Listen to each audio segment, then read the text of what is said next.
Headlines boasting a gay gene, an intelligence gene, or even an aggression gene have made their way through the news cycle more times than many of us can count.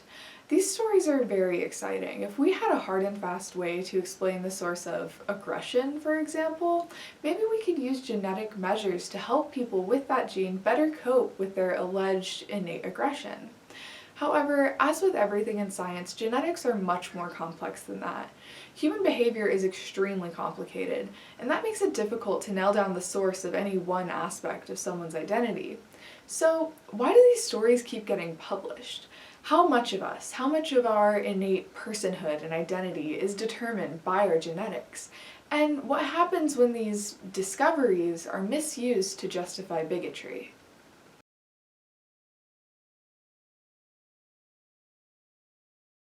Genetics is the study of how traits are inherited and how they vary among people.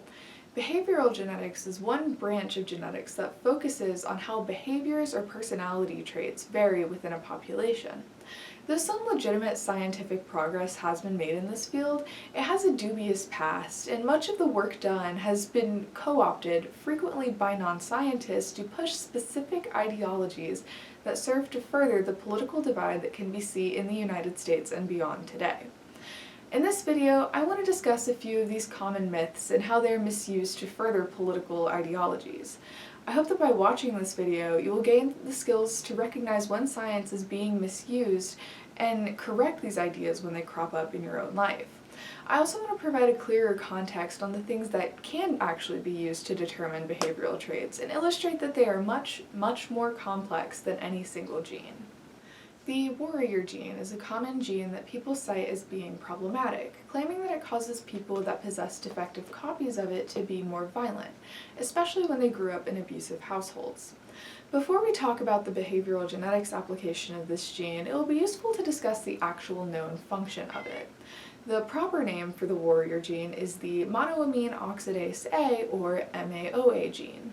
The MAOA gene encodes for the monoamine oxidase A enzyme, and this enzyme breaks down different monoamine chemicals in your body. Among these chemicals are neurotransmitters like serotonin, epinephrine, norepinephrine, and dopamine. Neurotransmitters are responsible for sending signals between the cells of your brain. And when a signal is done being sent, the neurotransmitters need to be broken down or put away in the cell so that the signal is not continuously sent. The monoamine oxidase A enzyme is just one path through which these types of neurotransmitters can be broken down. Now that we understand what the MAOA gene encodes, we can discuss how it gained its reputation as the warrior gene. Some studies have found that variations in this gene that reduce the function of the MAOA enzyme make people with those variations more aggressive than their counterparts who have the normal functioning copy. And these studies are controversial, to say the least. One such study supporting this claim did not even have reproducible results within the multiple experiments included in the study. And this means that for one of the experiments, people with the low-functioning copy of MAOA were more aggressive than their normal functioning counterparts. But for the other three experiments, there was no significant difference between the two groups. And if this were a random, relatively unknown study, it might be easy to write off these results. However, this particular study was included in the Proceedings of the National Academy of Science, which is a very well-known journal.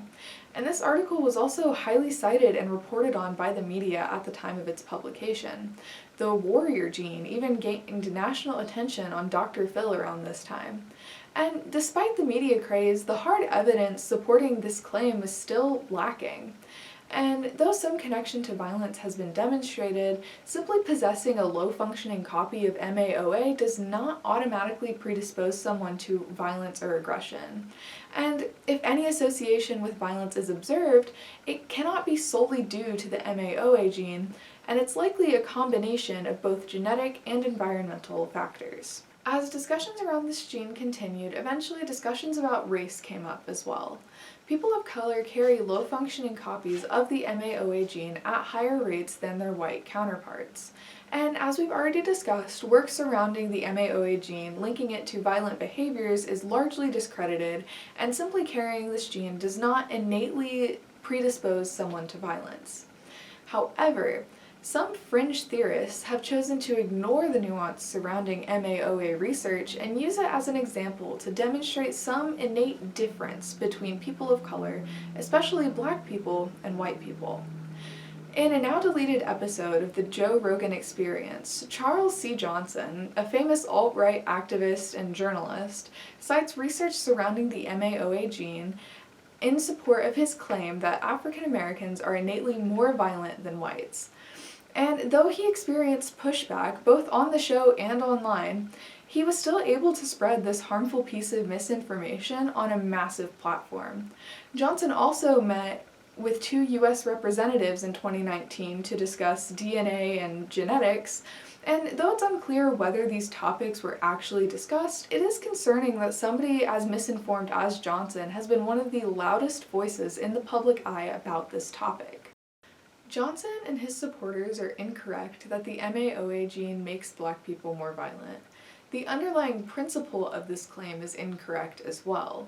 There are not significant genetic differences between people of any race, and all people are estimated to share 99.9% of their genetic makeup.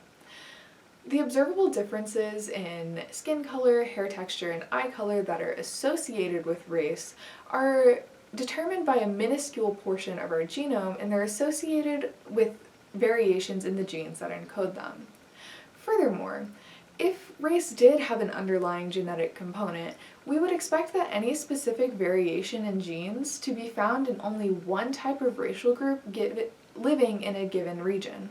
However, that is not the case, and research has demonstrated that 92% of the variations determining these features are found in 2 or more geographic regions. Of the 8% of variation that is specific to a region, only about 1% of the people in that region have that specific variation. And this is clearly not enough evidence to support that possessing any type of variation could indicate that a person belongs to a specific race. The concept of race as we know it has been socially constructed.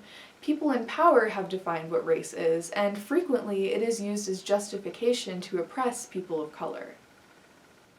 MAOA is not the only gene that is cited as being different between the races. Genetics are often given too much credit in discussions about intellectual differences between individuals as well. People have used this idea to claim that Black people are less intelligent than white people because of innate intellectual differences, such as in The Bell Curve, an infamous book by Richard Herrnstein and Charles Murray. As we have already discussed, the genetic differences between people are minuscule, and no reproducible data has shown that Black people are innately less intelligent than white people.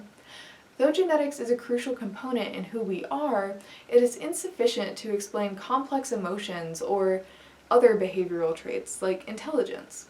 The environmental conditions in which we are raised plays another major role in determining these traits.